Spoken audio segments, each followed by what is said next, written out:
Bonjour à toutes et à tous, bienvenue sur ce webinaire organisé par Bibouda. Aujourd'hui, nous allons parler d'un sujet qui frappe, je pense, à peu près tout le monde, ou en tous les cas énormément de personnes, le stress. Du coup, nous nous sommes équipés de nos deux experts. Bonjour Patrick, bonjour Catherine. Bonjour Mathieu. Bonjour. Comment allez-vous, respectivement? Super. Moi, bien, ouais, moi aussi. De fait, pas trop stressé, c'est mieux. Nickel. En tout cas, vous avez le sourire. Patrick, donc tu es auteur de nombreux ouvrages dans le développement personnel et la vulgarisation scientifique, tels que Merci mon stress et mon profil face au stress. Oui. Tu es également conférencier, exécutif coach en ICF, expert du stress ainsi que spécialiste en ACT et dans l'approche neurocognitive et comportementale. C'est exact, c'est tout ça réuni, effectivement. Aujourd'hui, tu accompagnes au quotidien des gens pour les aider à reprendre en main leur vie, en détournant le bon fonctionnement de leur cerveau à leur avantage, si j'ai bien compris. Ouais, en fait, en gros, le cerveau, par définition, il fonctionne en mode protection. Donc, il nous protège de plein de choses et donc, comme ça, il assure notre survie et ça, c'est bien. Mais si on veut être heureux, épanoui, serein, on a un travail à faire et moi, j'aide les gens à faire ce travail. Sinon, voilà, tout le monde survit et c'est chouette. Et en même temps, on passe peut-être à côté de ce qu'il y a de meilleur dans la vie. Mais ça demande de faire ce pas-là. Nickel. Catherine Chouinic, donc toi, tu es psychologue experte en ANC. Mm-hmm. Tu es également, spécialiste en coaching parental. Mm-hmm. Co-fondatrice de deux concepts. L'un est savoir-être à l'école. Et le deuxième, si je ne dis pas de bêtises, alors en anglais, il se prononce, je suppose, prefrontality. Prefrontality, ouais. Prefrontality. Tu peux le faire à la française. Quel est ce concept d'ailleurs?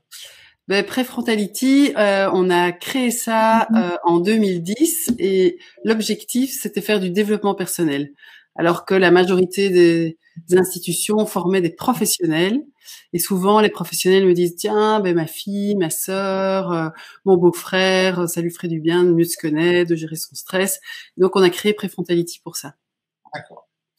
Et pour terminer, tu es également co-auteur du livre Parents Zen pour comprendre le stress, pour rétablir l'harmonie en famille. Ouais. Aujourd'hui, au quotidien, tu accompagnes des adultes, parents et enseignants par la connaissance d'eux-mêmes, la gestion du stress et jusqu'à la prévention des conflits. Tout à fait.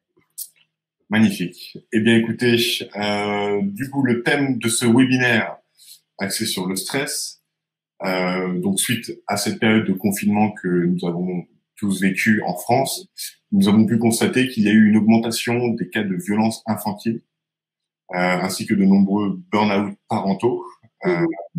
De nombreux parents ont apparemment du coup ressenti un accroissement du stress et une difficulté plus aiguë encore à équilibrer vie professionnelle et vie personnelle. Donc aujourd'hui, on peut dire que vraiment, à travers ce webinaire également, deux questions majeures se posent. Comment faisons-nous individuellement et collectivement, donc en couple ou en famille, pour atténuer l'effet stressant de cette situation que nous avons tous vécue, ainsi que comment pouvons-nous retrouver de la sérénité en famille et vivre des relations harmonieuses avec nos enfants et nos beaux-enfants. C'est exact, oui. Donc, à la lumière des thérapies cognitivo-comportementales reconnues pour leur efficacité clinique, ce webinaire répondra à ces questions à l'aide du coup d'explications de vous deux et d'exercices pratiques qui nous permettront de mieux traverser du coup cette période du moins complexe. Super. Donc du coup, pour commencer, ma première question sera qu'est-ce qui vous a donné l'idée d'aborder le stress et ses conséquences sur les relations parents-enfants? Je pense que ce qui nous a donné le plus l'idée, c'est qu'on est parents. Et donc, que étant parents, on a des enfants. Et donc, que pendant cette période de confinement, on a eu l'occasion de vivre de très très près cette réalité que vivent la plupart des familles, à savoir vivre dans un espace restreint avec plein de gens, parfois même en tribu, et arriver à survivre, entre guillemets, les uns avec les autres, en respectant l'espace de tout le monde, en mettant en place des règles de fonctionnement qui ont tout à fait changé. Parce que là, c'était 24 heures sur 24 ensemble. L'école, c'était à la maison. Le travail, c'était à la maison. La famille, c'était à la maison. En fait, tout se passait à la maison. Et tout, c'est peut-être un peu beaucoup pour des gens qui, en fait, ne partagent pas, en général, tout cet espace au quotidien à ce point-là. Tout à fait. Et donc, il y a évidemment, ça génère pas mal de stress parce qu'il faut bosser. Hein, la majorité des gens continuent à faire du télétravail avec en même temps des enfants tout le temps là, donc parfois des petits confinés dans un appartement. Enfin, donc c'était, à mon avis, ça a généré énormément de stress. Et alors bien sûr, être un parent zen, c'est un solide défi, hein, puisque être parent, ça génère quand même pas mal de stress. Mais là, la période de confinement, je pense, a exacerbé toutes ces problématiques de stress. Et donc, moi, je trouvais que c'était une belle opportunité, justement, de mettre en pratique des exercices pour, en tout cas, un tout petit peu diminuer ce stress et essayer de recycler en quelque chose de positif, d'intéressant, de pédagogiquement même chouette pour les enfants, parce que on peut parler de l'imprévu, on peut parler de la liberté, on peut parler de plein de choses. Et en plus, en soi, moi, pendant le confinement, il restait que 3 enfants à la maison. Donc mes 2 enfants et mon beau-fils, les 3 plus grands, étaient partis. Donc en général, on fonctionne assez bien en tribu vu qu'il y en a 6 pour ceux qui ont compté rapidement tous les points. Et on s'est rendu compte qu'à la base, il y a eu un petit moment très chouette. On s'est retrouvés ensemble. C'était inattendu, c'était différent, c'était assez sympa et ça a vraiment renforcé les liens de la famille. En tout cas, c'est comme ça que je l'ai perçu, mes enfants aussi. Et puis ça s'est un peu éternisé. Donc on a eu un gros moment de tension où on se marchait vraiment sur les pieds les uns des autres. On devait travailler à la même table. Donc il y avait un moment, tout le monde faisait ses devoirs. Je travaillais, ma femme était dans la pièce d'à côté pour faire donc pour faire ses consultations. Ça devenait vraiment trop petit comme espace, ça a un peu explosé et puis on est arrivé à quelque chose d'un peu plus équilibré. Et je trouve que l'explosion, chez nous, elle a été contenue parce que forcément, en tant qu'expert du stress, c'est un peu, ce serait moche d'avoir nous-mêmes des burn-out parentaux ou d'avoir nous-mêmes de la violence infantile. Et en même temps, on a pris conscience, en tout cas moi j'ai pris conscience à ce moment-là, du fait que c'était un équilibre vraiment très très subtil, très délicat et que ça pouvait basculer comme ça si on n'y prend pas garde rapidement. Tout à fait, c'est vraiment un équilibre entre le stress que ça génère d'avoir des enfants. Alors les petits, c'est le bruit, la fatigue, peut-être l'inquiétude par rapport à la scolarité, et puis les ados, c'est d'autres stresseurs, et en même temps du plaisir d'être avec eux, mais aussi le plaisir de vivre sa vie, de s'épanouir dans son boulot, d'avoir une vie sociale. Et là, avec le confinement, il restait plus que le rôle de parent 24 heures sur 24. On n'avait plus de vie sociale, on pouvait plus aller au boulot, il y avait plus d'échappatoire, on pouvait plus faire du sport. Et donc, je pense que pour certaines personnes, ça a été vraiment très, très difficile. Et donc, ce qu'on va présenter aussi aujourd'hui à travers ce webinaire, c'est à travers cette approche TCC, donc des thérapies cognitives et comportementales, dont font partie l'ACT, donc Acceptance and Commitment Therapy, ou l'ANC, l'approche neurocognitive et comportementale. À travers ces approches, on va apporter des réponses, des exercices pratiques, concrets, qu'on peut mettre en place assez rapidement et qui peuvent faire la différence au quotidien, en quelques même minutes de pratique par jour et assez rapidement. Nickel. On a hâte de continuer. Du coup, ma seconde question, pour aider la première, sera pourquoi une approche cognitivo-comportementale peut-elle être particulièrement indiquée dans la situation que vivent les familles? Bien justement, parce que c'est une approche qui fait le lien entre cognitive et comportementale, entre ce qui se passe dans notre tête, ce qui se passe dans nos comportements, et aussi les émotions qu'on met. Donc en fait, ça nous laisse la possibilité assez rapidement de prendre n'importe quelle situation, de la décrire, de l'analyser à travers ces petits angles de perspective, et en changeant une des 3 possibilités, un des 3 leviers, de faire basculer quelque chose de manière concrète, pratique. Si vous changez de manière de voir les choses, si vous changez de manière d'appréhender et d'apprécier vos émotions, si vous changez votre manière de penser dans une situation, eh bien, vous pouvez faire basculer la situation vers un mieux assez rapidement ou donner envie aux autres qui font partie de la même situation, eux-mêmes de basculer à leur tour. Et donc, l'intérêt, c'est que très rapidement, on voit des différences. Très rapidement, on voit que quelque chose change dans la façon de faire de quelqu'un, dans la façon de penser de quelqu'un, ou dans la manière d'exprimer et d'accueillir ses émotions. Et ce faisant, ça change tout le système dans lequel il se trouve. Et une famille est bien entendu un système. Et dans le confinement, c'est même un système un petit peu fermé. Alors comme je disais, il y a notre cerveau et sa manière de nous protéger. Et il y a tout l'exercice à faire pour passer d'un mode stress, parce que s'il nous protège, c'est pas de rien. Je dirais, il est pas stupide. Notre cerveau, il fonctionne en mode protection parce que il est réceptif à tout type de stress, et le stress, pour lui, c'est une menace. Passer à la sérénité, ben ça s'entraîne, c'est le chemin dont je parlais il y a quelques minutes, ça s'entraîne vraiment, et c'est tout l'objectif de devenir parent zen. Tout à fait, et aussi peut-être, juste pour préciser, dans cette approche, enfin dans les TCC ou l'approche neurocognitive et comportementale en particulier, on distingue vraiment le contenu, donc ce que les personnes vivent, donc genre un confinement, et le contenant, c'est l'état d'esprit avec lequel les personnes le vivent. Et donc moi je connais des personnes qui ont super bien vécu ce confinement, qui ont trouvé que c'était super cool, mais même nous les enfants, ils disent c'est génial de pas devoir se presser le matin, on peut prendre un petit œuf à la coque, on est cool, on passe plein de temps avec vous, on fait des balades. Donc en fait c'est pas le confinement qui est stressant, c'est l'état d'esprit avec lequel on le vit, et ça s'apprend. Donc c'est vraiment apprendre le mécanisme de pensée qui permet de changer de contenant par rapport à un contenu qu'on subit, puisque voilà, on peut pas le changer. Alors c'est pas tellement pour retomber toujours dans le confinement, il date du printemps quand même. Ouais. C'est juste que là maintenant, comme vous l'avez tous, j'imagine, en point de mire, c'est la rentrée qui arrive. La rentrée avec tout un lot d'incertitudes. Y a parfois des enfants qui n'ont pas été ni à l'école, ni au collège, ni au lycée pendant 6 mois. C'est quand même assez inédit. Ensuite, on ne sait pas très bien, parce que ça évolue de semaine en semaine, quelles sont les mesures qui vont être appliquées, les mesures sanitaires, les mesures de distanciation physique. Donc, on arrive dans quelque chose d'inconnu et d'assez nouveau, en fait, même si on commence à s'y faire au port du masque et aux mesures sanitaires. Donc, tout l'intérêt, justement, ici, c'est de voir, tiens, comment on peut aborder cette nouvelle situation en prenant l'expérience du confinement du printemps pour faire différemment. Alors pour ceux qui ont géré le truc et qui ont été super sereins, faites rien de différent. Mais pour ceux qui ont ressenti un peu de stress, de tension, de pression, il y a, comme on vient de le dire, 3 points d'entrée.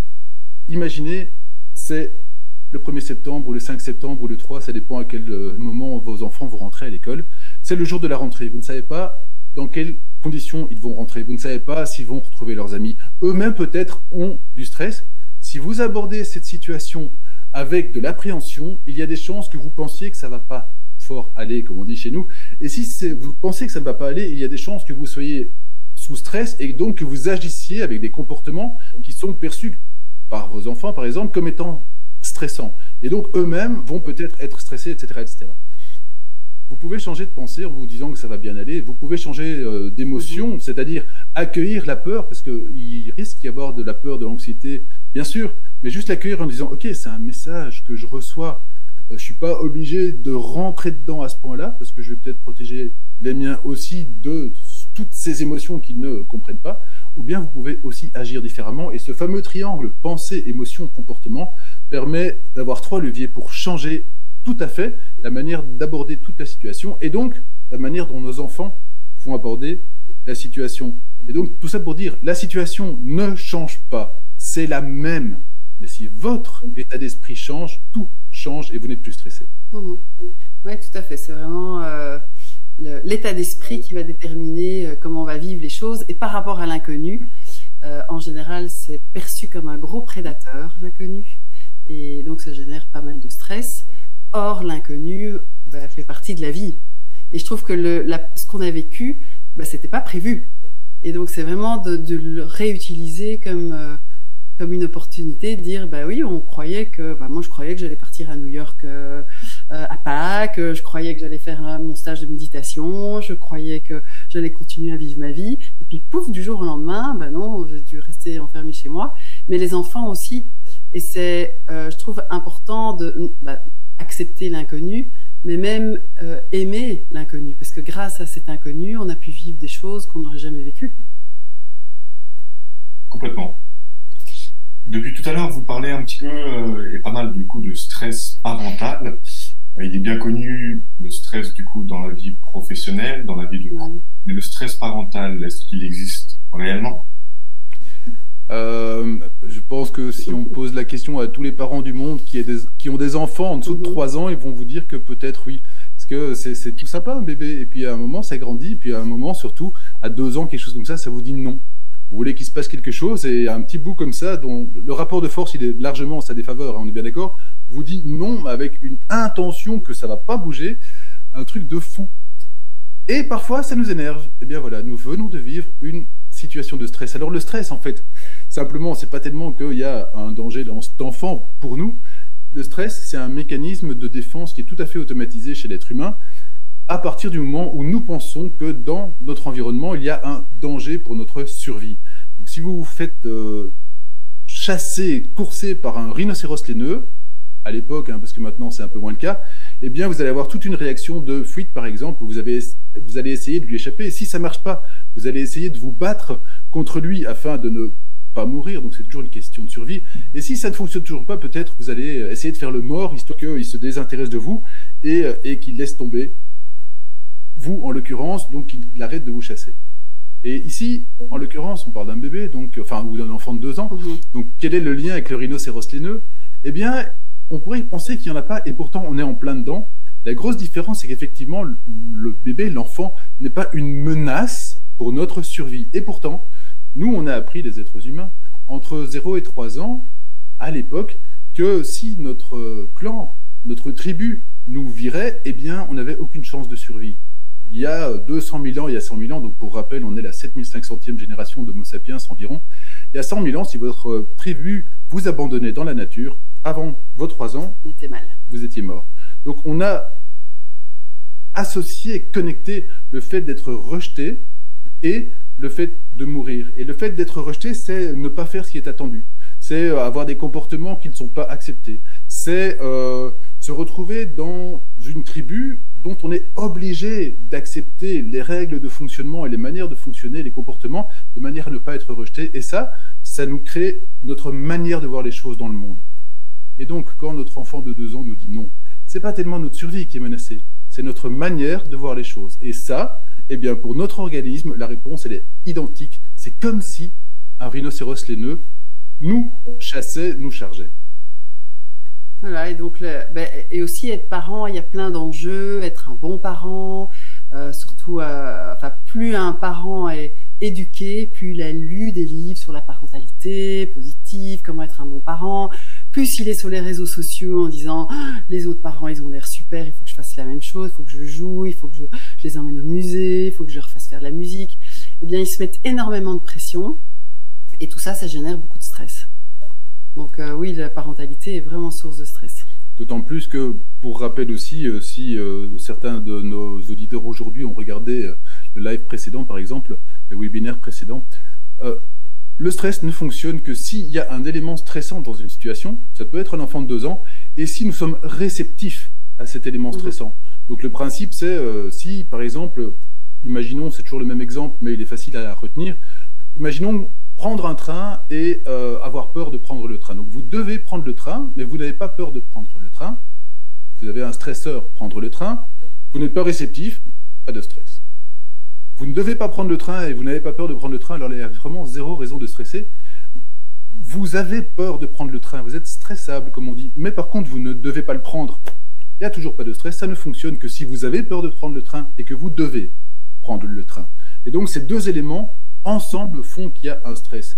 Et en l'occurrence, comme vient de dire Catherine, si vous voulez être un parent modèle et que vous avez un enfant qui vous dit non, vous avez un stresseur et vous êtes réceptif parce que là, si vous vous écoutez peut-être, vous n'allez plus être un parent modèle et ça crée chez vous une dissonance cognitive qui vous met, par définition, en état de stress, peut-être plus que cet enfant, alors que votre conjoint, bien entendu, vous avez l'impression qu'il en a rien à faire parce qu'il n'est pas stressé, vous l'êtes, et donc votre conjoint, lui, va pouvoir gérer la situation différemment. Le principe, c'est si on s'enlève du stress, on peut gérer la situation différemment. En tout cas, de manière plus adaptée. Et donc, est-ce que le stresseur est un enfant, est-ce que l'enfant, pardon, est un stresseur particulier pour finir est-ce qu'on peut voir ça comme ça? Bah, si on est stressable sur le bruit, sur les obstacles, sur l'échec, sur les hôpitaux, sur les dangers, bah, l'enfant incarne énormément de stresseurs. Parce que bah, un enfant, il fait des bêtises, il se casse la figure, il pourrait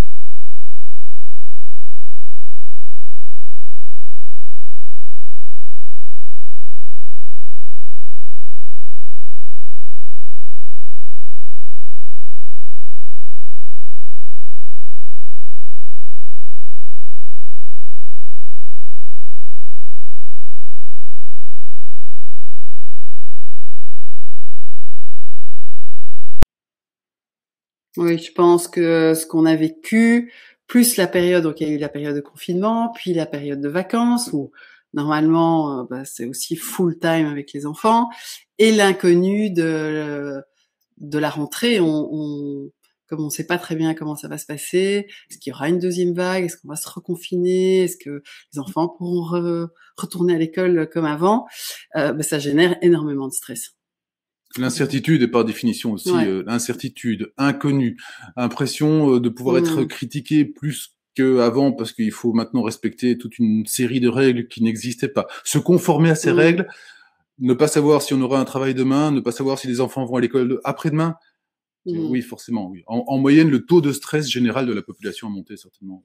Et puis il y a pas mal de parents qui ont un peu démissionné, qui laissent les enfants devant des écrans alors qu'ils ont des principes pas trop d'écran. Et je comprends 1000 fois parce que voilà, je pense que ça fait un peu des vacances. Mais alors ils se sentent coupables, ça génère du stress aussi en disant merde, ils deviennent addicts aux écrans. Donc voilà, je pense que c'est vraiment pas une période très confortable pour des parents, peut-être sans doute plus en bas âge, encore plus dans des appartes qui ont peut-être pas les moyens de les emmener en vacances, de les stimuler. Donc oui. Du coup, Catherine, qu'est-ce qui rend le rôle de parent particulièrement sensible alors à la question de stress? Alors je pense qu'il y a aussi tout un contexte sociétal et social qui exacerbe un peu le stress parental. Bon, d'abord, c'est être parent au XXIe siècle. C'est quand même très différent d'avant. D'abord, il y a la coparentalité. Donc le papa s'occupe des enfants autant que les mamans. Les femmes travaillent. La parentalité, c'est un choix. Donc je choisis d'avoir un enfant, donc j'assure. Après, je dois plus me plaindre et donc je prends les nuits blanches et tout le package. Il y a aussi toute la pression sociale, donc les réseaux sociaux, Facebook, les pages Facebook, parentalité positive, où en fait on a l'impression que les autres parents sont bien plus heureux et les enfants des autres sont tellement plus heureux que les nôtres, et que nous, il y a que nous qui avons les enfants qui font des crises et qui sont rebelles et qui nous insultent. Et donc voilà, il y a aussi pression d'image. Il y a aussi peut-être euh, la le fait d'être toute la parentalité positive. Il y a eu énormément d'études en pédagogie sur le fait que c'est pas bon de frapper, de crier. Donc il y a une pression sur c'est quoi être un bon parent. Donc c'est pas donner des fessées. Donc il y a beaucoup de livres depuis le XXIe siècle. Il y a énormément de livres qui ont été écrits sur la parentalité. Donc il y a une espèce d'idéal parental et tout ça, ça contribue à mettre beaucoup de pression en fait et donc de la culpabilité si on fait pas tout bien. Ensuite, à partir du moment où on a toutes ces informations, parce qu'on n'a jamais été aussi bien informé sur comment fonctionne un enfant, comment fonctionne un parent, comment devrait fonctionner un parent, et puis on a des sources d'informations qui viennent de partout. Donc pour finir, il faut se faire sa propre idée, sa propre opinion, avec la difficulté du regard extérieur, vu qu'il y a toujours quelqu'un qui viendra vous dire que c'est pas comme il faut. Donc vous devez mettre en place votre propre représentation de votre personnalité de parent. Et puis, vous avez donc l'idée de comment ça doit fonctionner. Et puis, il y a un enfant en face de vous qui fait pas exactement ce qu'il fait pour rentrer dans cette case-là. Et cette dissonance, cette discordance plutôt entre votre manière de voir les choses et la réalité est généralement, rien qu'en soi, source de stress. Une deuxième grande source de stress dans ces situations-là, on en a parlé aussi au webinaire précédent, c'est le sentiment d'efficacité personnelle. Donc c'est des travaux qui ont été faits par Martin Seligman dans les années 1970-80, qui ont simplement mis un projecteur sur le fait que si vous ne vous sentez pas efficace, vous augmentez votre potentialité de stress. Donc, plus on se sent efficace dans une situation qui apparemment à la base pourtant est stressante. Et Seligman, il a fait au départ une enquête sur les gens qui avaient peur des serpents, je ne sais plus comment on dit, mais donc ils avaient très très fort peur des serpents et ils ont mis en place tout un processus en 24 étapes, si je ne m'abuse, pour les acclimater petit à petit à ne plus avoir peur des serpents, donc à avoir l'habitude de les regarder, presque de les toucher. Donc ils n'ont pas été jusqu'à les toucher.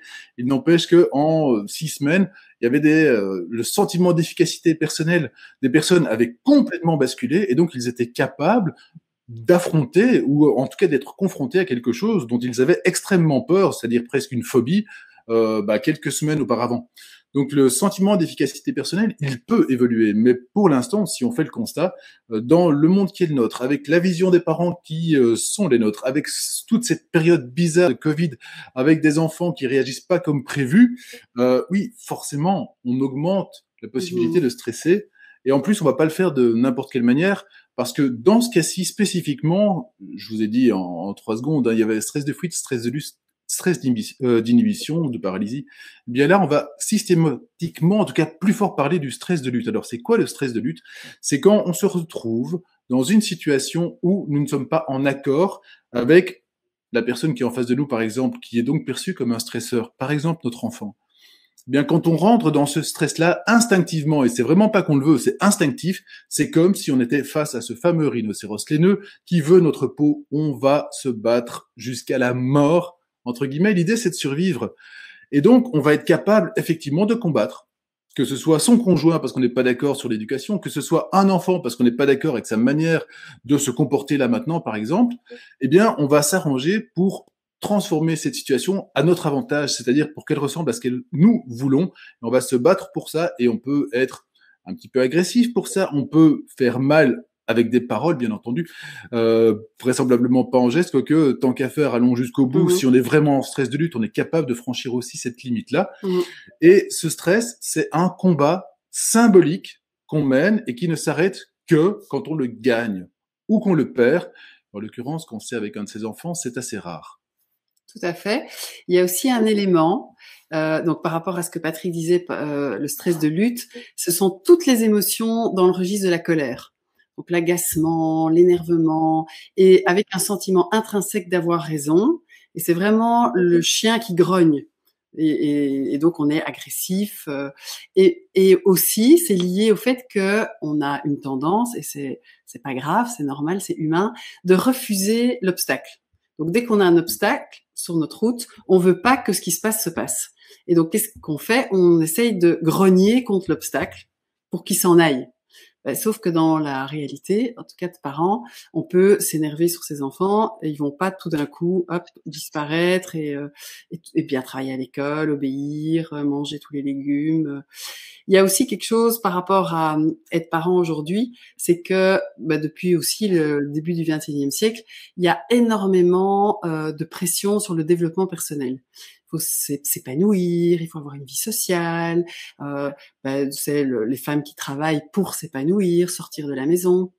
Et donc il y a un conflit, c'est je veux m'épanouir, mais en même temps, si j'ai des enfants, je dois m'occuper de mes enfants. Et donc c'est un peu mes besoins contre tes besoins. Et ce que nos parents et nos grands-parents n'avaient pas comme conflit. Eux, ils étaient dédiés à l'éducation de leurs enfants et ils se disaient pas moi j'ai envie de me faire un petit hammam ou une petite terrasse avec ma copine et j'ai besoin de souffler. C'était voilà, un enfant, il a besoin de moi et c'est mon job. Donc il y a voilà, pas mal de conflits aussi à ce niveau-là. Complètement. Vous parlez de vivre sereinement le rôle de parent, mais du coup, que risque-t-on à ne pas le faire, c'est-à-dire à laisser, par exemple, le stress envahir notre quotidien, du coup, de parents ou en tant que parent? Je pense que déjà, c'est la santé des parents, parce que le stress, c'est pas bon pour la santé. Ensuite, pédagogiquement, c'est quand même, les enfants apprennent beaucoup par exemple. Donc, quand ils voient les parents complètement flippés et stressés, ils se disent que c'est comme ça qu'on fait. Hein. Je donne souvent l'exemple dans les embouteillages. Quand je sais pas, on va arriver en retard à l'école et si moi je suis enfant derrière et que je vois ma mère complètement excitée en train d'insulter tout le monde, je me dis que la prochaine fois que j'ai une contrariété, je fais la même chose, donc j'insulte tout le monde et je m'énerve. Donc il y a aussi pédagogiquement c'est pas très intéressant. Ensuite, comme disait Patrick, le stress de lutte ça peut aller jusqu'à la violence verbale et physique. Est-ce que je peux être vraiment hors de moi et être agressif, mais physiquement. Donc ça a pas mal de conséquences et on se sent pas bien. Après, on se sent coupable de s'être énervé. Puis on se dit oh là là, mon Dieu, mes enfants vont être en thérapie toute leur vie parce que je les ai traumatisés. Donc voilà, il y a vraiment un cercle vicieux. Par contre, comme disait Patrick, le stress il est naturel. Et ce que je trouve vraiment intéressant, c'est de débriefer. Tiens, je me suis énervée et c'est pas chouette, donc je suis vraiment désolée. Comment est-ce qu'on pourrait faire la prochaine fois pour que je m'énerve moins? Est-ce que tu peux m'aider? C'est comme toi quand tu t'énerves sur ton frère qui te pique ta voiture. C'est pas chouette de hurler, crier, de lui tirer les cheveux. Donc on peut débriefer aussi sur ce qu'on ressent de manière naturelle. Un des risques aussi, à partir du moment où le stress s'installe, c'est que la simple réaction, donc on a vraiment une phase d'alerte dans le stress qui nous permet de faire face à la situation.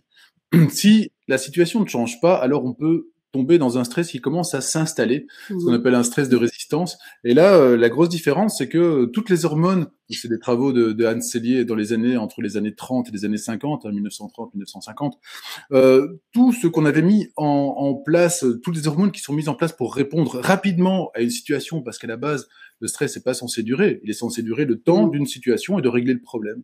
Donc, on commence à devoir continuer à avoir ces hormones dans notre organisme, ce qui commence à nous pomper pas mal d'énergie parce qu'elles se nourrissent de sucre. Donc, on va aller chercher le sucre là où il se trouve. Et si on continue, on passe alors en phase d'épuisement, ce qui veut dire que notre organisme tout entier est en train de s'épuiser à continuer à assurer l'approvisionnement énergétique d'une réponse à une situation qui n'évolue pas.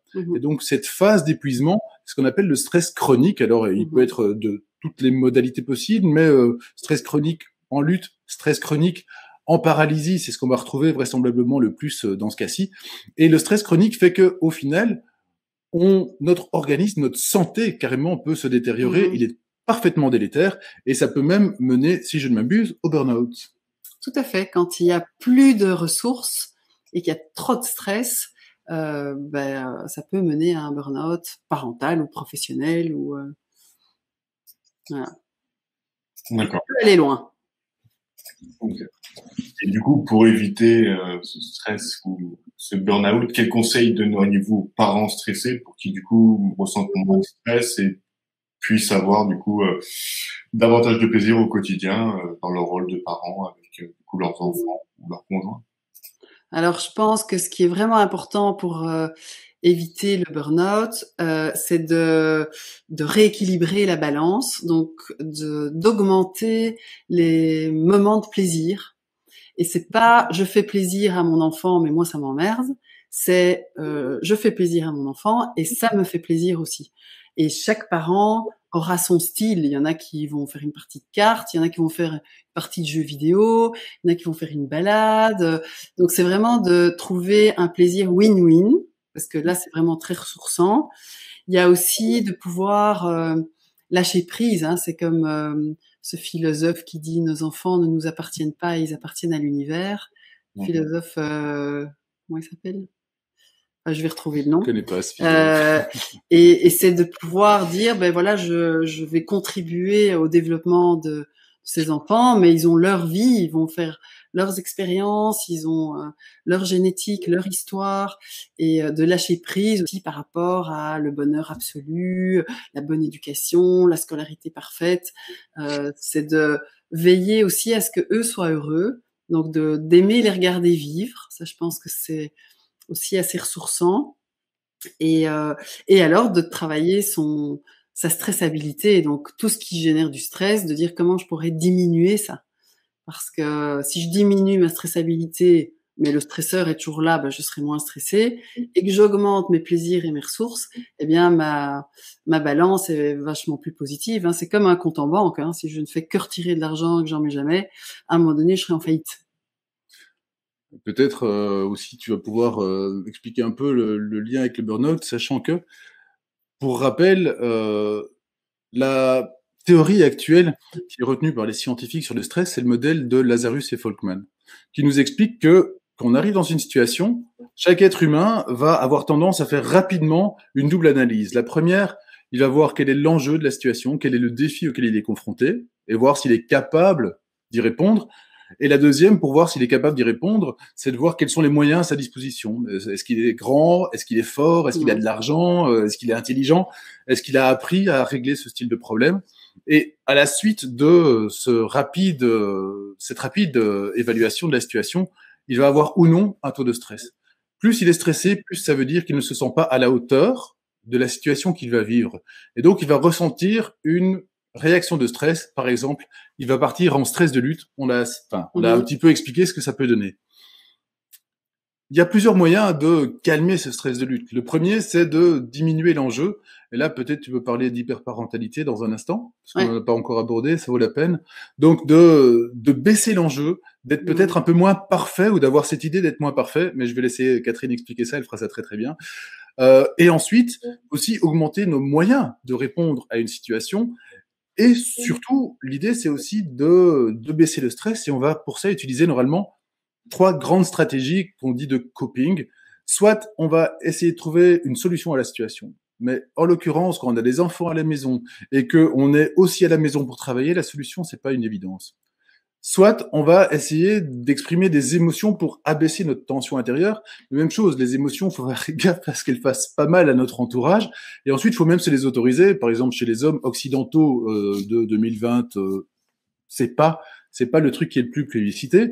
Ou bien la troisième grande façon de faire, c'est d'aller chercher du soutien social, c'est-à-dire de passer des soirées, par exemple, avec des amis. Et ça, pour l'instant, c'est interdit. Donc, on se retrouve vraiment avec cette période de Covid dans une drôle de situation parce qu'on n'a pas beaucoup de possibilités de sortir notre stress, si ce n'est, et ça, on va y revenir vers la fin de ce webinaire, en changeant complètement d'état d'esprit. Mais en attendant, comment d'abord réduire ce fameux enjeu? L'hyperparentalité.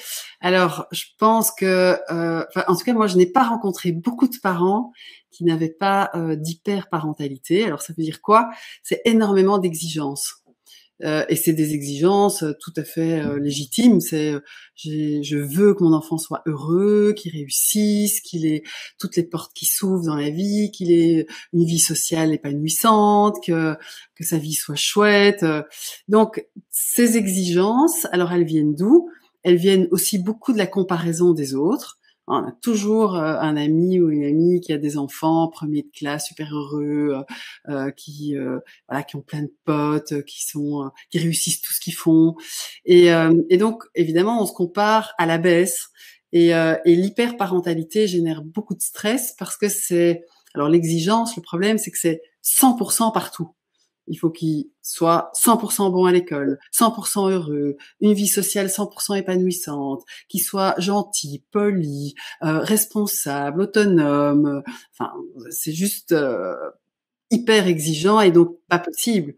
Et l'hyperparentalité, elle concerne aussi l'attachement au résultat. Donc c'est vrai que quand on est engagé en tant que parent, et la majorité des parents sont quand même très très engagés dans leur parentalité, eh bien c'est quand même très très difficile d'être détaché du résultat, c'est-à-dire de ce qu'ils vont devenir. Moi je connais peu de parents qui disent moi en tout cas j'ai donné un maximum, j'ai fait ce que je trouvais juste, et puis après Inch'Allah, ils deviendront ce qu'ils deviendront. Je sais pas, ils seront peut-être heureux, peut-être pas, on verra bien.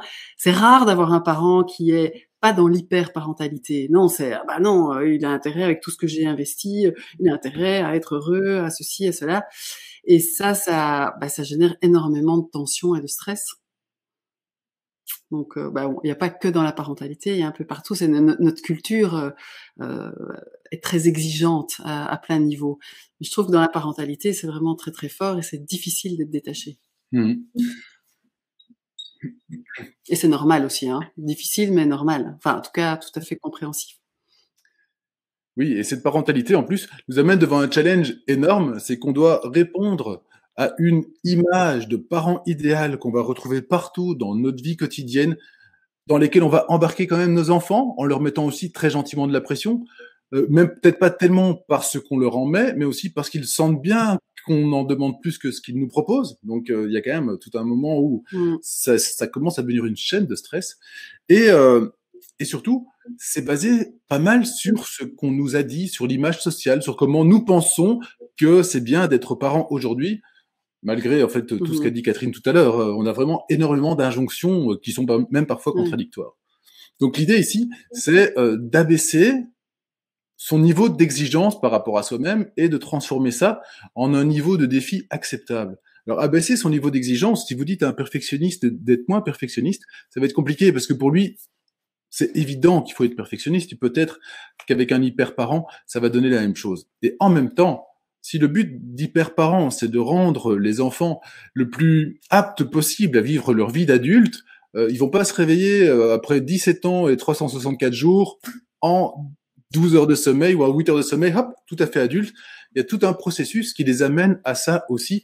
Et ça passe par le fait, comme tu le disais peut-être, que vos enfants ne vous appartiennent pas, ils vous traversent, c'est une chose. Et surtout, d'abaisser, nous, notre capacité à être réceptif à ça et de modifier notre manière automatique de fonctionner. Et pour ça, par exemple, un des trucs les plus évidents, même si c'est évident quand on va le dire, mais vous allez voir qu'en une phrase, ça va être compliqué, c'est de faire comme vous pensez que c'est bien si personne ne vous en avait jamais parlé avant, malgré le fait que vous deviez vivre tous les jours. Donc, qu'est-ce que vous pensez exactement de votre rôle de parent? Comment ça doit fonctionner pour vous si vous étiez seul sur une île déserte avec votre conjoint, et même pas votre conjoint à la limite, juste avec vos enfants, vous feriez comment? Et si vous feriez vraiment différemment de comment vous faites aujourd'hui, alors cette différence entre ce que vous feriez naturellement et ce que vous vous obligez à faire dans la vie de tous les jours, cette différence est encore une tension et c'est encore du stress. Et ce stress est vraiment lié à une manière de fonctionner automatique. Et donc, dans cette manière de fonctionner automatique, on va avoir plein de pensées tout à fait automatiques. Et peut-être qu'il y a moyen de régler ces pensées automatiques. Tout à fait. Il y a un exercice super efficace, enfin en tout cas que moi je pratique depuis presque 20 ans maintenant, enfin en tout cas plus de 15 ans, et qui est l'exercice des pensées alternatives que tu as peut-être déjà transmis. Non, pas ici en tout cas, non. Ok, donc les pensées alternatives, c'est je reviens à ton triangle ressenti, pensée, comportement. Donc c'est vraiment de rentrer par la porte des pensées et d'avoir des pensées méta, donc des pensées qui peuvent marcher pour tout. Alors, par rapport à la parentalité, mais par rapport à tout le reste aussi, mes pensées alternatives qui marchent chaque fois pour tout, c'est d'abord, ça arrive. Bah oui, ça arrive d'avoir un enfant qui nous contrarie, ça arrive de rencontrer un échec, ça arrive de se faire agresser, c'est pas chouette, mais ça arrive. C'est dans le sens, ça fait partie du package. Donc, dans le package être parent, il n'y a pas que des bébés roses qui sentent le mustela et qui font gazou gazou, il y a tout le reste. Et c'est pas mature de ne prendre qu'une partie du package. Si je prends le package, je prends tout. Je prends le jour, la nuit, la santé, la maladie, les bobos, les maladies, enfin tout quoi. C'est une opportunité. Parce que je pense que tout peut être une opportunité. Ce confinement, ça a été une opportunité de plein de choses. C'est aussi une expérience. Moi, je pense que la vie, c'est une succession d'expériences et que les expériences, d'ailleurs, les plus souvent désagréables sont les expériences les plus enrichissantes. Et il y a vraiment moyen d'apprendre de toute expérience. Alors mes enfants, ils en peuvent plus parce que quand je leur demandais qu'est-ce que t'as appris cette expérience ou tiens ça a été une opportunité de quoi, ils me remballaient en tout cas. Mais je vois qu'ils ont quand même intégré. Par exemple, une autre pensée, c'est il n'y a pas de problème, il y a que des solutions. Autrement, il n'y a pas de problème. Alors c'est comme ça, mais ou bien c'est différent. Réussir à l'école, c'est différent que de rater à l'école, ou être confiné, c'est différent qu'être libre.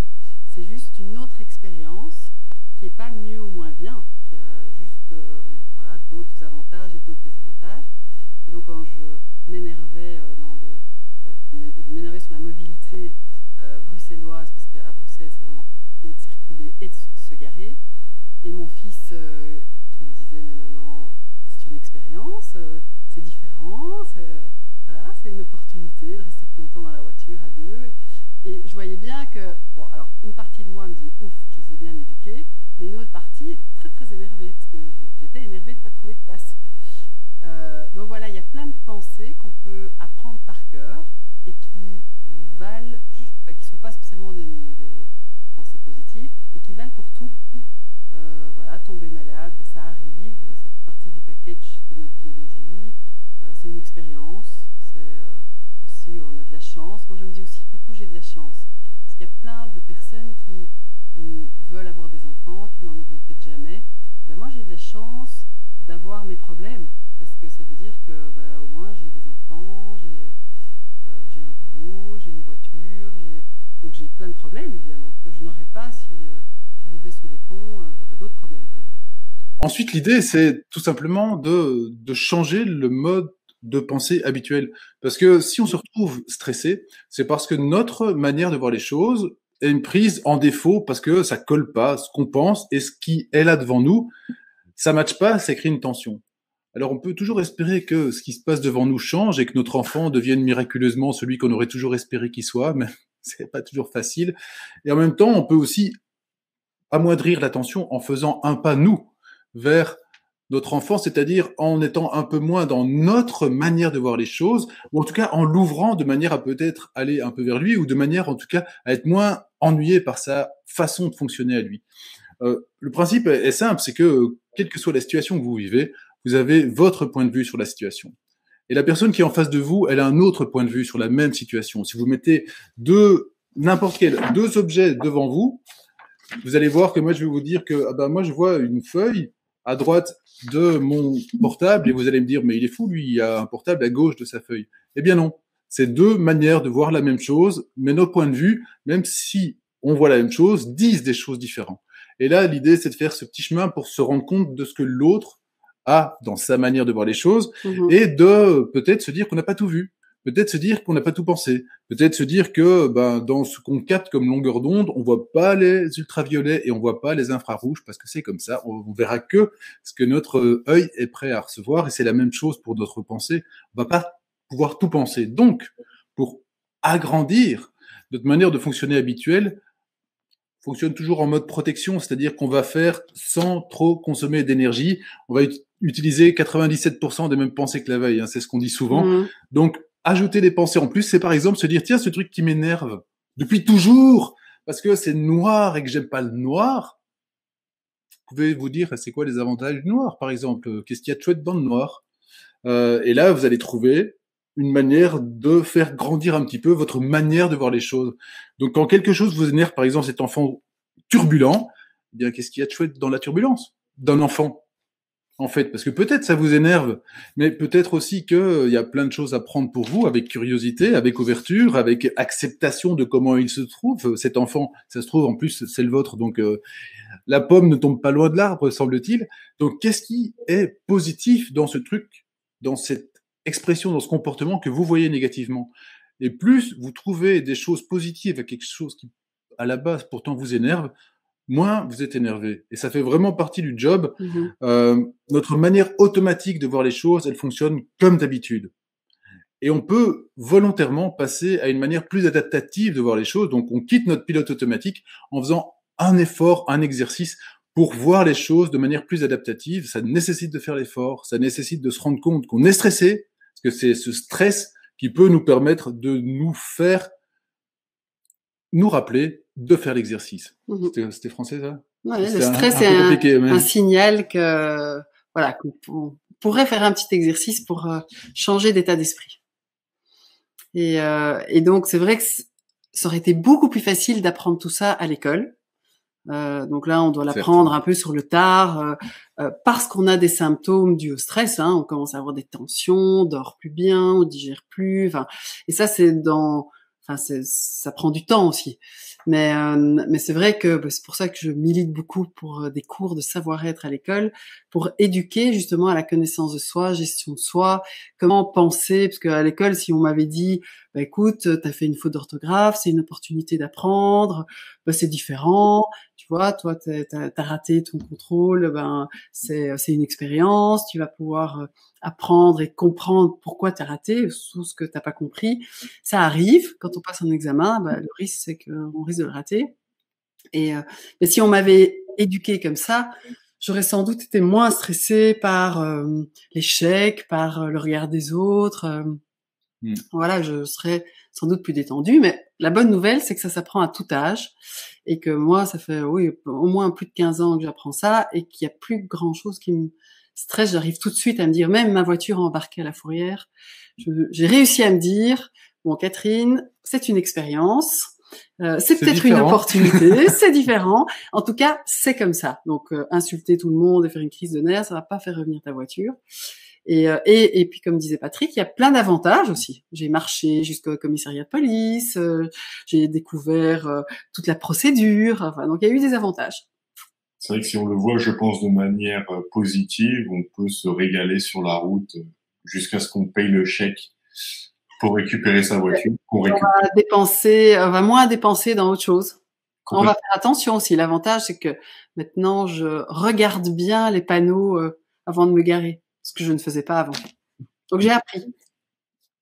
Du coup, Catherine, est-ce que cela suffit pour réharmoniser la vie de famille ou faut-il prêter attention à d'autres aspects de la parentalité? Alors, il y a un aspect dont on n'a pas, enfin, Patrick l'a un peu mentionné, c'est vraiment aussi de revaloriser le parent qu'on est. Parce qu'on n'arrête pas de se comparer aux autres et on a toujours l'impression que les autres font mieux, que les enfants des autres sont mieux. Mais c'est important de revenir à soi et de se dire, ben moi, je trouve que je suis une chouette maman. Et pour ça, les questions, je trouve que des questions intéressantes, c'est est-ce que j'aimerais bien être un de mes enfants? Est-ce que j'aimerais bien avoir une maman comme moi? Est-ce que toi, Patrick, est-ce que tu aimerais bien avoir un papa comme toi? Normalement, la réponse est plus ou moins oui, hein, normalement, mais parfois c'est non. Hein, et puis c'est pourquoi? Eh ben parce que je trouve que je suis attentive, je suis à l'écoute, je suis disponible, j'ai plein de qualités, je suis stimulante, j'ai de l'humour, je propose plein de choses, je suis dynamique. Je juge pas, je les punis pas, ça c'est ma caractéristique, mais c'est pas la caractéristique de tous les parents. Donc ils peuvent vraiment tout me dire. Donc moi j'ai plein de qualités que j'aurais aimé retrouver chez ma maman, et donc j'essaye d'incarner la meilleure version de moi en tant que maman, mais je revalorise ça. Alors il y a des trucs que je fais moins bien, donc c'est pas que je suis parfaite, mais voilà, je suis pas une excellente cuisinière, j'ai quelques plats gagnants, mais voilà, quand ils vont, parce que c'est aussi famille recomposée chez nous, quand ils vont de l'autre côté, ils disent ah oui mais là on mange super bien, Inès elle passe 3 heures à préparer des plats. Je dis oui mais c'est super, elle a des qualités que moi j'ai pas et moi j'en ai que elle n'a pas, mais c'est vraiment de revenir oui la manière dont on aime être parent et ce qu'on trouve plutôt positif dans la manière d'être parent, d'être maman, papa. Et ensuite aussi se rappeler que avant d'être parent, en fait, il y a quelques temps, on a été nous-mêmes un peu un enfant. Bon, en tout cas, c'est souvent le cas. Tous les parents que je rencontre ont souvent été enfants un jour ou l'autre dans leur vie. Et ce qu'on dit, c'est un peu la métaphore du bûcheron aussi, le vieux bûcheron qui passe avec ses petits enfants à côté d'un arbre coupé comme ça, et il voit, tu vois, toutes les cernes de l'arbre. Eh bien, chaque cerne, c'est une année.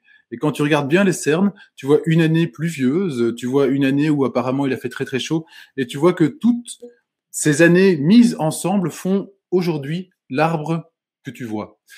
Eh ben, c'est la même chose pour l'être humain, parce que ça ne peut pas être différent. Si c'est comme ça pour un arbre, c'est comme ça pour nous. Tous les enfants que nous avons été au fur et à mesure du temps, depuis le jour où nous sommes nés jusqu'à aujourd'hui, font partie de nous, sont à l'intérieur, sont peut-être cachés par notre écorce, ils sont peut-être cachés par d'autres cernes. Enfin, quand je dis cernes, n'y voyez pas malice. Et à côté de ça, quand dans ces cernes, vous allez trouver des histoires, vos histoires. Et votre histoire, par exemple, je ne sais pas si vous connaissez l'histoire de l'enfant turbulent. C'est une histoire intéressante, c'est l'histoire d'un enfant. Ça peut être un jeune garçon, ça peut peut-être parler de moi, qui sait. C'est quand j'étais un jeune garçon, imaginons, vous avez un petit enfant à l'école maternelle. Et il est plein de vie, en fait, il est turbulent. Mais à l'école maternelle, on va dire, mais il est plein de vie, c'est génial, il a du dynamisme, il a de l'ambiance dans la classe, il s'entend bien avec tout le monde, il entraîne le groupe.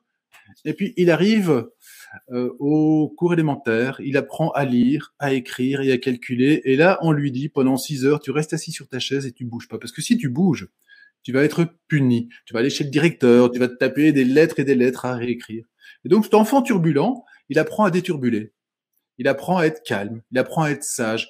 Toute une partie de son comportement de base va être mis de côté pour ne pas recevoir une punition. Ça s'appelle un conditionnement. Donc c'est toutes les théories de Frédéric Bruce Skinner dans les années 50, 60, 70. Hein, c'est pas récent, on le sait ça depuis longtemps.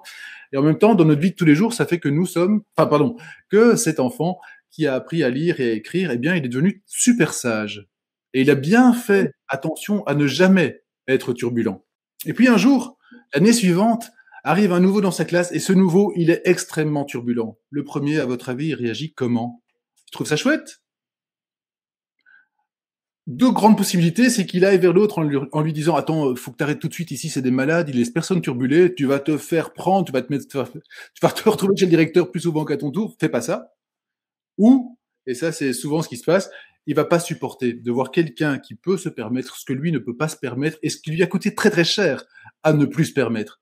Donc il va avoir tendance à être peut-être pire que sa prof sur ce petit nouveau personnage turbulent, parce que ça pour lui c'est devenu insupportable. Parce que c'est tout à fait relié à la punition, dans sa tête à lui. Il est conditionné. Ok? Votre enfant turbulent, ça va? Ça se passe comment avec lui? Parce que peut-être en fait qu'il est en train simplement de vous rappeler qui vous étiez il y a longtemps et que non seulement vous êtes un chouette parent aujourd'hui, mais en plus vous avez été un enfant qui a peut-être supporté des trucs différents. Donc plutôt que d'être énervé pour que lui aussi déturbule, peut-être profitez-en pour libérer en vous, d'une manière ou d'une autre, cet enfant turbulent. Et ça commence simplement par le laisser votre enfant vivre tant qu'il vous grimpe pas dessus, parce qu'il y a toujours une limite. Et la limite, le cadre, ça fait partie du job de parent aussi. Mais tant qu'il vous grimpe pas dessus et qu'il est juste en train d'exprimer la nature de l'enfant qu'il est, eh bien peut-être que à travers les activités dont tu parlais tout à l'heure, Catherine, peut-être qu'à travers une activité win-win, eh ben en fait oui, il y a du win pour lui, mais il y a du win pour vous, d'une manière ou d'une autre. Et ben, j'en profite pour rebondir sur la conclusion, c'est que je pense qu'être parent, c'est tous les jours grandir avec ses enfants. Et c'est les faire grandir, mais aussi soi-même, c'est diminuer sa stressabilité, c'est apprendre à faire autrement si c'est pas adapté, les éduquer aussi à gérer leur stress, mais aussi les utiliser pour vous apprendre à gérer votre stress. Moi, je me souviens que j'avais une amie qui criait sur ses enfants et au début, quand je l'ai accompagnée, je dis mais pourquoi tu demandes pas à tes enfants de t'aider? Et alors, elle avait fait des petits drapeaux blancs. Et ses enfants, quand ils sentaient que ça commençait à monter, ils sortaient le petit drapeau blanc, ben ça arrêtait net le cri parce que après elle s'en voulait et elle dit ben voilà j'ai dû faire ça une semaine et puis j'ai plus jamais crié. Et donc de les solliciter aussi parce qu'en fait ils nous apprennent énormément nos enfants, que ce soit parce que ils nous renvoient à ce qu'on était ou ce qu'on peut plus faire, mais aussi parce qu'ils nous font grandir. Et que tout s'apprend. C'est vraiment un apprentissage, qu'il n'y a pas d'exigence, que c'est un chemin et que c'est de profiter de chaque moment du chemin. Voilà, il n'y a pas d'obligation de résultat, il n'y a pas d'exigence, il n'y a pas de jugement. On fait le meilleur de ce qu'on peut et on peut toujours débriefer. Ça, je trouve que c'est vraiment important. Donc, voilà, mon petit mot de la fin. Une conclusion très optimiste. Très appréciable en tout cas pour les parents qui ont pu regarder ce webinaire. J'ai, durant ce webinaire, écrit quelques questions qui nous permettraient peut-être de rebondir sur du coup les familles recomposées. Quelles sont les particularités d'une famille recomposée dans le cas du stress parental? Parce qu'aujourd'hui, on arrive à de plus en plus de familles recomposées. Donc, bien sûr. Quelle serait votre réponse à cela? La base est vraiment ce qui est le plus, je trouve, difficile à vivre dans une famille recomposée, c'est d'être en part-time, c'est-à-dire on n'est qu'une partie du temps avec nos enfants. Souvent, c'est garde alternée. En tout cas, pour ce qui me concerne, c'est garde alternée, moitié-moitié. Donc, une semaine sur deux, ça se passe chez nous. Et ce qui se passe chez nous, c'est... alors, je vous explique pas, chez nous, c'est vraiment compliqué. Donc, j'ai ma fille avec mon ex-femme, mon fils avec mon ex-copine, ma femme a 3 enfants avec son ex-mari et son dernier avec son ex-copain. Donc, il y a 4 autres parents. Donc, en fait, il y a, si vous voulez, 4 foyers qui se regroupent une semaine sur deux, ou se regrouper, vu que les grands maintenant sont grands, à la maison. Et donc, on avait des influences de partout. Et en même temps, il faut faire respecter notre cadre. Et en même temps, notre cadre a des enfants qui sont pas à nous. C'est quand même tout un truc difficile parce qu'on peut avoir des systèmes éducatifs qui sont vraiment pas les mêmes et on n'a pas de prise sur les enfants de l'autre.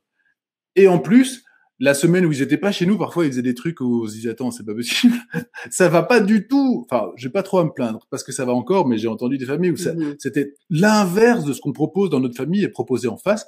Et puis on les retrouve et il y avait toujours 24 heures de réaccommodation, donc où ils devaient se réadapter à la vie chez nous. Donc moi j'ai trouvé que c'était un peu compliqué.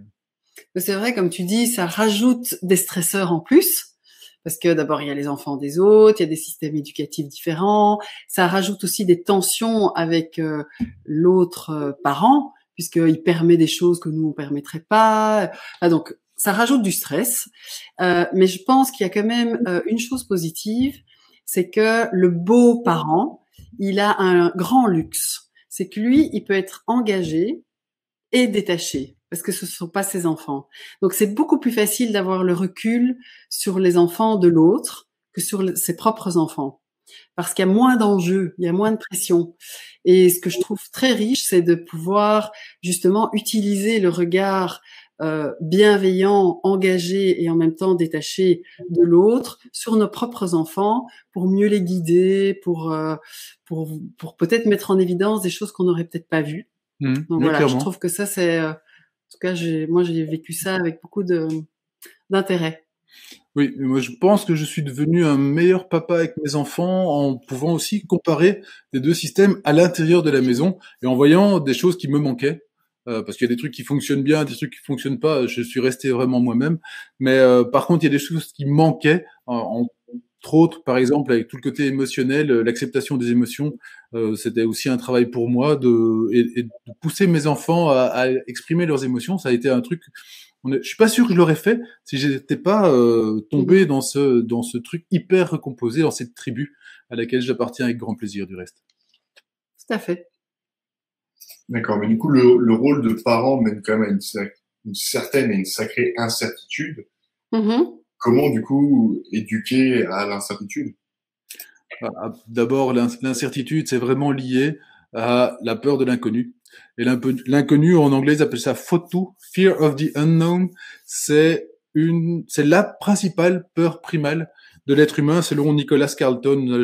Il a fait toute une étude là-dessus, en se demandant, tiens, quelle est la peur qu'on trouve partout et qui préexiste? Eh bien, même la peur d'un serpent, par exemple, existe après. Même la peur de la douleur, parce qu'on dit la douleur, c'est une peur importante, n'existe qu'à partir du moment où on s'est fait mal. La peur de l'inconnu, elle prédomine et elle fait vraiment partie de notre existence dès notre plus jeune âge et partout.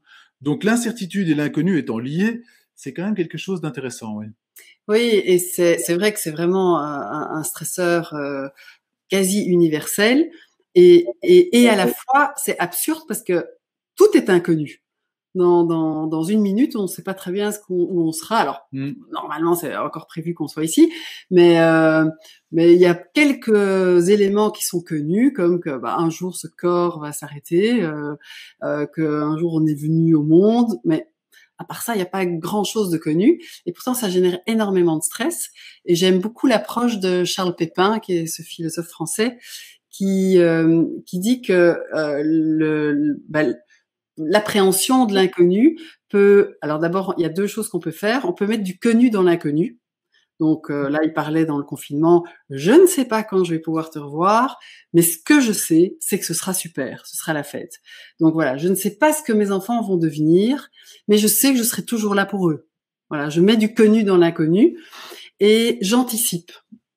Donc j'anticipe et je trouve qu'il y a un sportif qui illustre très très bien cet amour de l'inconnu avec une super préparation, c'est le joueur de tennis Nadal qui dit « Je me suis préparé et je me réjouis de l'inconnu du match. Je me réjouis de découvrir mon adversaire, le terrain, le public. » Et donc c'est pas avoir l'amour du risque, c'est vraiment plus le sens du risque. C'est tout est risqué et je me réjouis de découvrir ce que la vie va mettre sur mon chemin. Mais c'est pas facile. Voilà, par rapport à l'inconnu. Je peux comprendre. Et du coup, pour essayer de gérer ce stress auprès des parents et de s'adapter au plus rapide pour que la situation ne coûte pas trop d'énergie à qui que ce soit, comment on pourrait passer rapidement à ce mode du coup de pensée plus adaptatif? En fait, effectivement, tout stress est relié à une peur, d'une manière ou d'une autre. Et toute peur, par exemple, peur du rejet, peur de la mort, peur de l'inconnu, peur d'échec. Là, on a déjà moi j'appelle ça le quintet plus. Non, c'est pas le quintet, c'est le quartet plus. Enfin bref, quand on a ça, c'est un carré au poker et ça vaut vraiment beaucoup de points.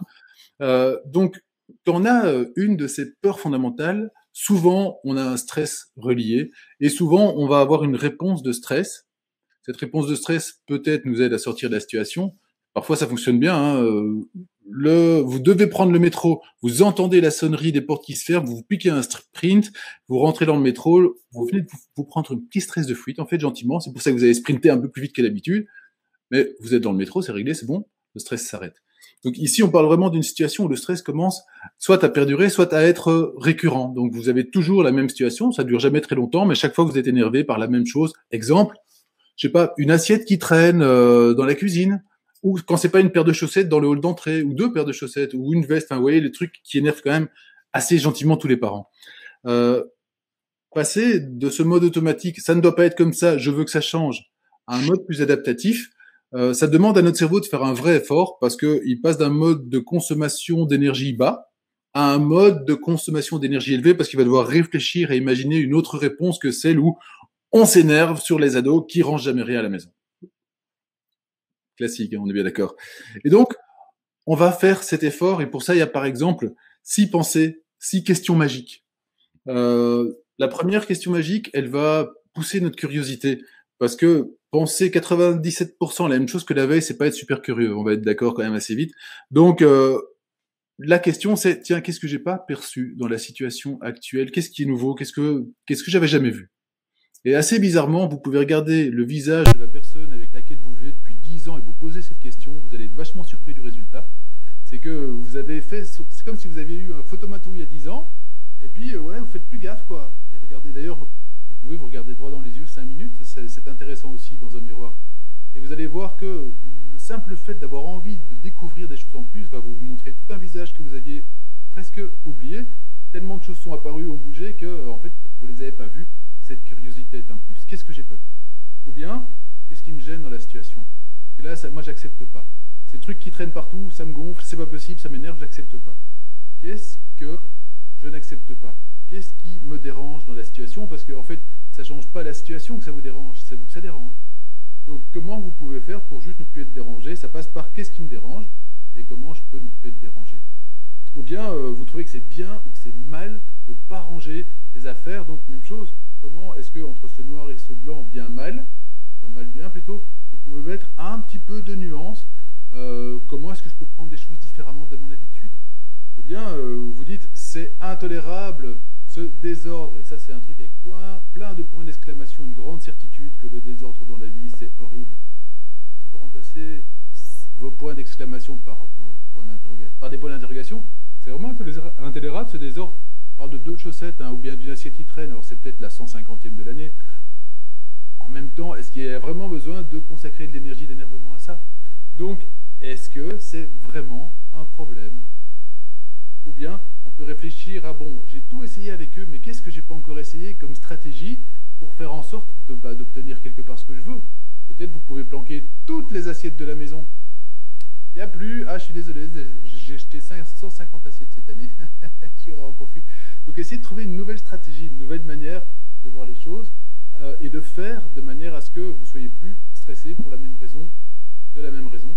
Ou enfin, ça on en a parlé tout à l'heure, il y a la pression sociale et il y a aussi votre opinion personnelle, qu'est-ce que j'en pense? Donc c'est 6 moyens de passer, 6 questions magiques pour passer d'un mode de fonctionnement en pilote automatique à un mode de fonctionnement plus adaptatif. Voilà, et pour juste refaire le lien avec ce que tu as dit, l'indicateur qu'on ne fait pas ces 6 choses, qu'on ne se pose pas ces 6 questions, c'est le stress. Et donc moi j'ai un petit principe, c'est je ne parlerai qu'en présence de mon calme, et dès que je ressens du stress, je sais que je ne suis soit pas curieux, soit que je refuse ce qui est, soit que je manque de nuances, que j'ai des certitudes qui ne me font pas du bien, que j'essaie pas de comprendre les causes des effets et que je suis sous l'emprise de mon image sociale. Et donc c'est vraiment pause, et puis très vite je peux me dire bah, tiens, qu'est-ce que, voilà, comme Patrick a dit, qu'est-ce que je peux découvrir? Est-ce que le bordel qu'il y a dans mon salon, est-ce que ce serait pas de l'art contemporain? Tiens, qu'est-ce qui explique cela? Donc ça peut même devenir rigolo en fait, mais ça demande vraiment d'abord de faire pause. Je stresse, donc ça veut dire que je suis pas dans le bon état d'esprit, et puis de vraiment d'avoir cette discipline de rentrer par une des caractéristiques c'est un entraînement, hein, comme tout.